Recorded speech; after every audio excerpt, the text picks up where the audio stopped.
Hi, my name is Byron Ratliff, and today my group members, Jesse, James, and Bradley, will be giving you a presentation over our BSG company, D. I will discuss the overall performance of the company within the scope of 6 measurable statistics, and then I'll talk about our overall vision and what we wanted to achieve as our business within the game. My other group members will discuss the performance targets for the next 2 years and the different strategies that we used for the different segments within the game. This would include the internet segment, wholesale segment, and private label segment. And then at the end we'll discuss what we could have done differently and how that might have changed our placing on the leaderboard. Okay, so this next slide is the next couple of slides is going to be the 10-year performance review, where we're going to go over our net revenues, our earnings per share, ROE, image rating, credit rating, and our stock price, and the kind of fluctuations and the different graphs that are associated with them, just to kind of give an overview of our overall performance throughout this game. So first off is the annual total revenues.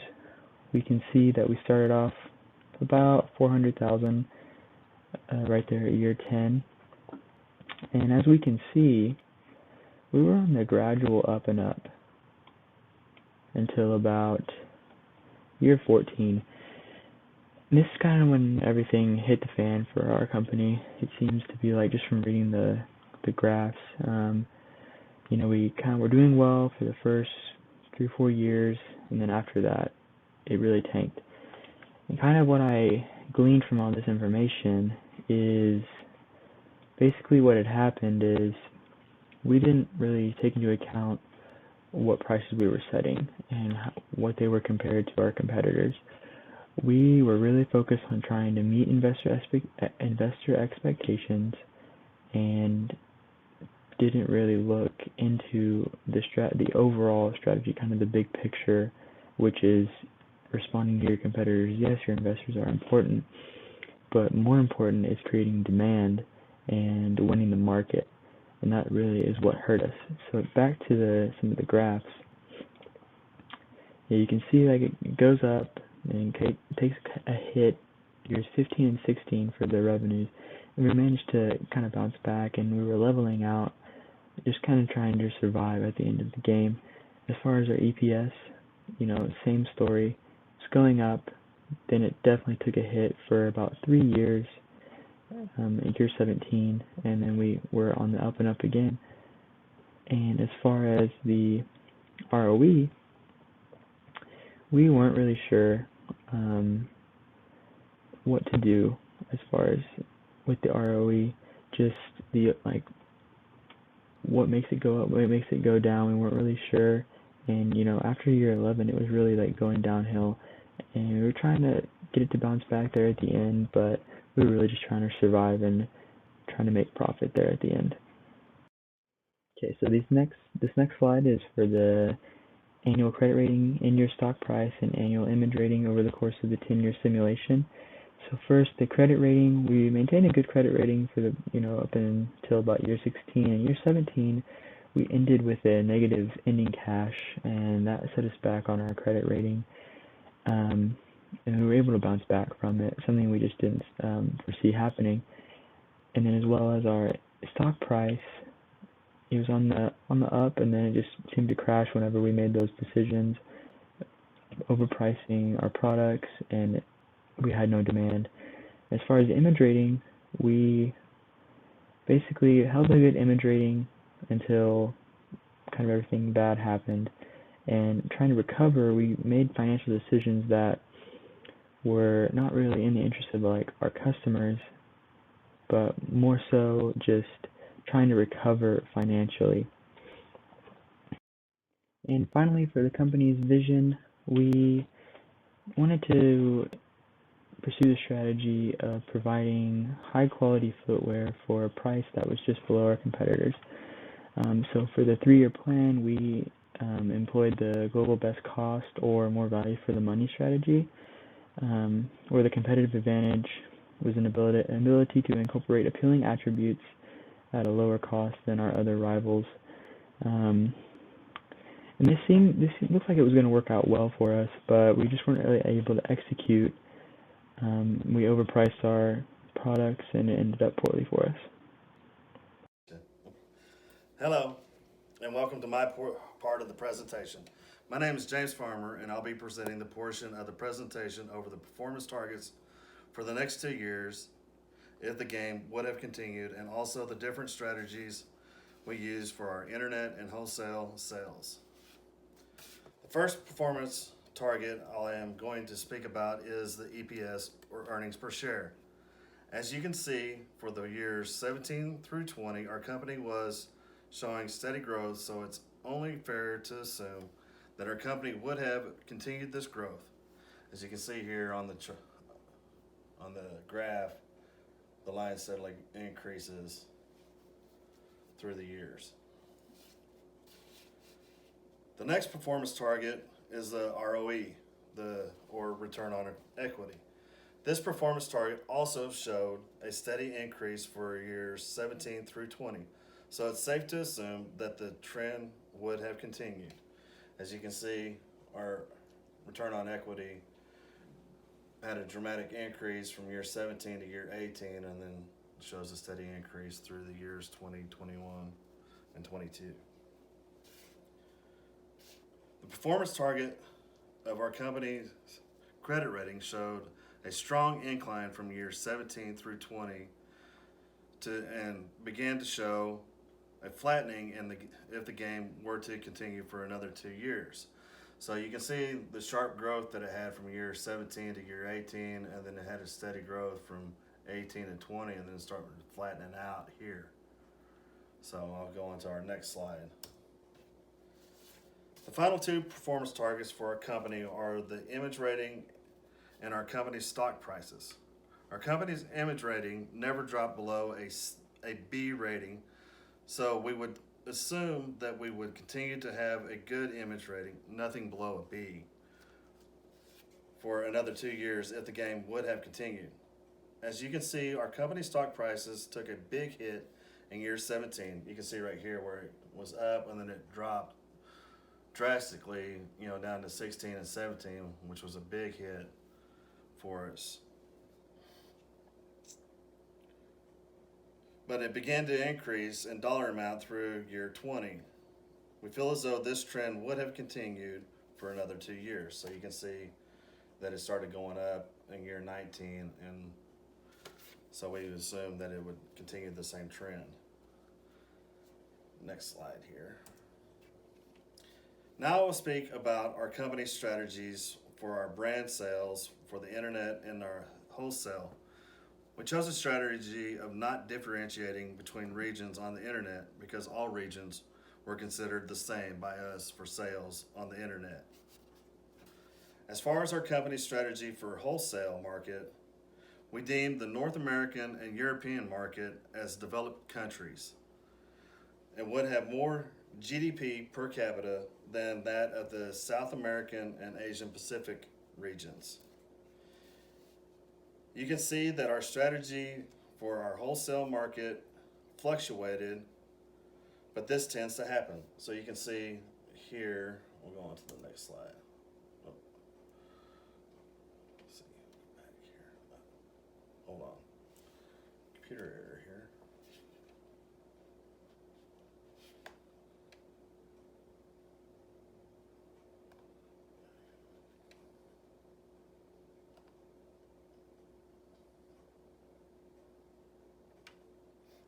This is our internet sales, so you can see that it continued to rise.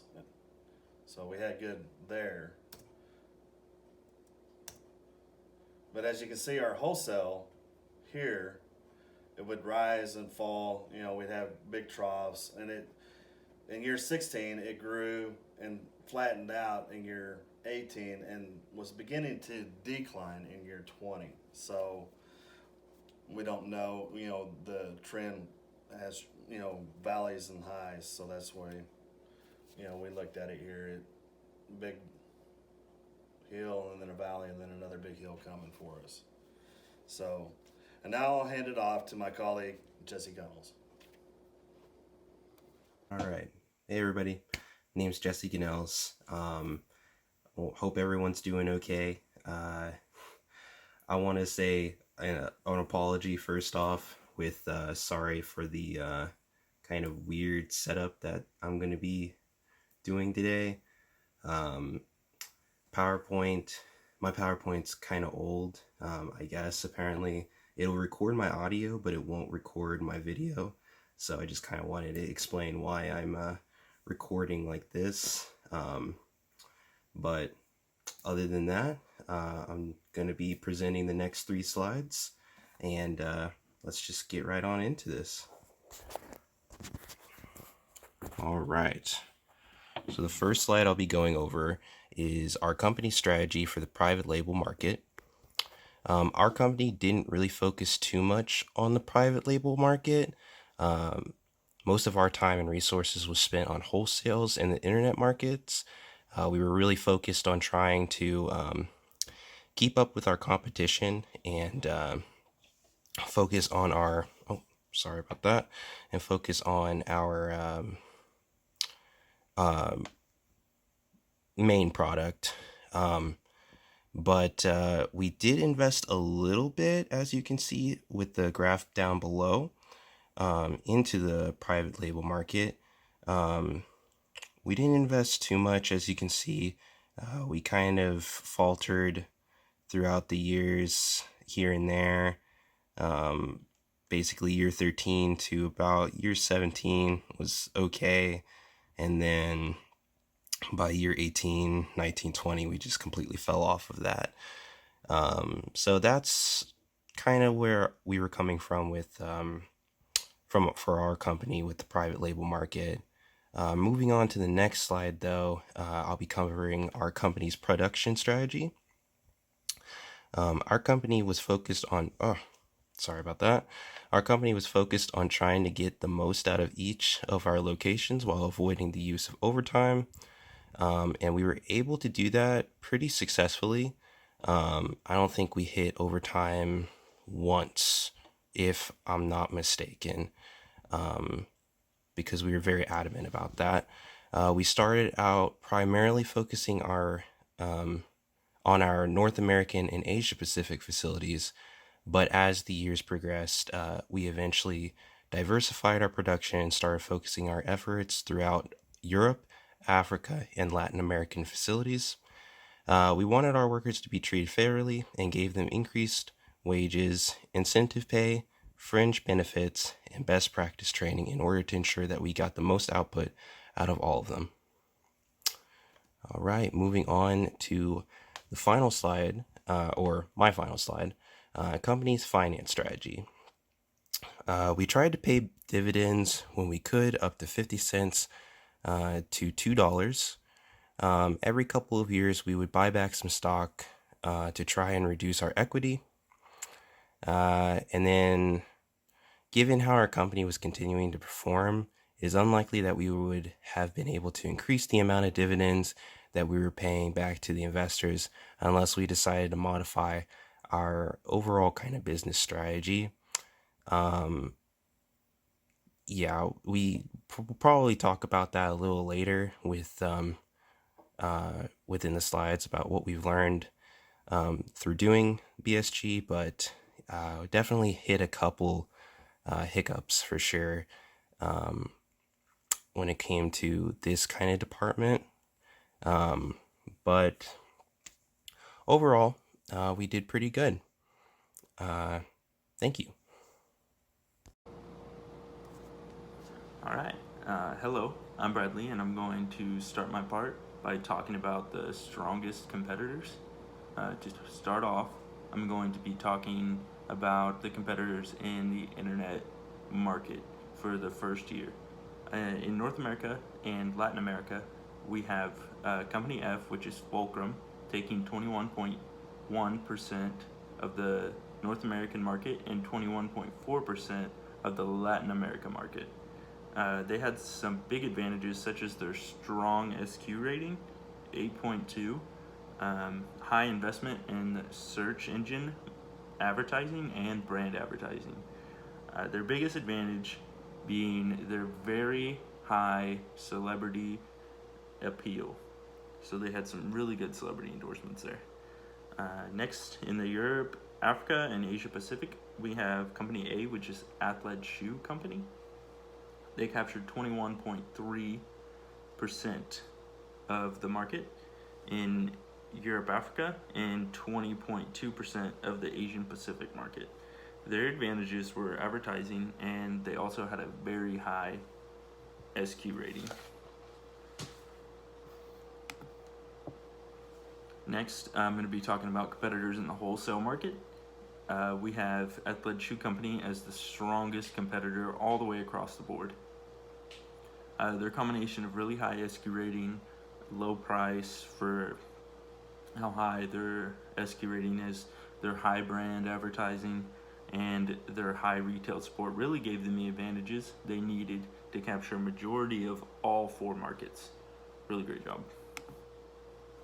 Next, we have the competitors in the private label market. We have Company B, which is Body, taking all 4 regions of the private market, capturing over 30% of all 4 markets. It's pretty good. They had a lot of extra space apparently to lend out to private label, and they did a good job on that. Next slide, we have the future actions that we can take. For the first one is the future of the internet market that we could do. First, we want to increase search engine advertising and brand advertising to more closely compete with our competitors, and we can just reach a level that they offer. Next, we want to gain celebrity endorsements to increase our celebrity appeal, which would help in turn with our marketing. For the future of our wholesale market, we want to increase our production slightly to meet demands so we don't lose on any sales due to stockouts. We want to have that perfect amount that we produce so we can reach our demand, not go over or not go under by as much as we can.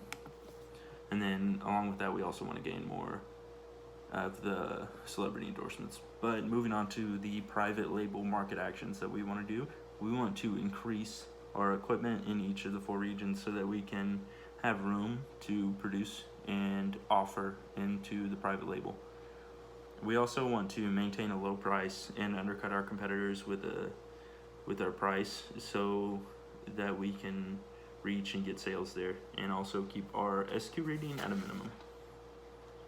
Moving on to the lessons we learned. Lessons we learned are to stay adaptive. That is the key to pretty much this whole game. There's so much information with the BSG system that makes it very complicated. Everyone's making their decisions. There's a lot of stuff going on. You must keep up with those decisions along with adapting to potential decisions of competitors and changes within BSG. Also, doing the same thing that worked before may not work again. Everything within BSG is different every year. There's so much inputs and outputs, so much stuff going on. It's never going to be the same. You need to change it up and diversify as many advantages as you can to be successful. The final lesson that we learned was to find an overall strategy that other teams are not doing so that you can reach a different segment of the market without as much competition. You want to be able to reach the people that other teams aren't going after. You want to find that niche in the market that your company best fits and that you can best sell to. Thank you for watching our video. This is our presentation of our BSG company.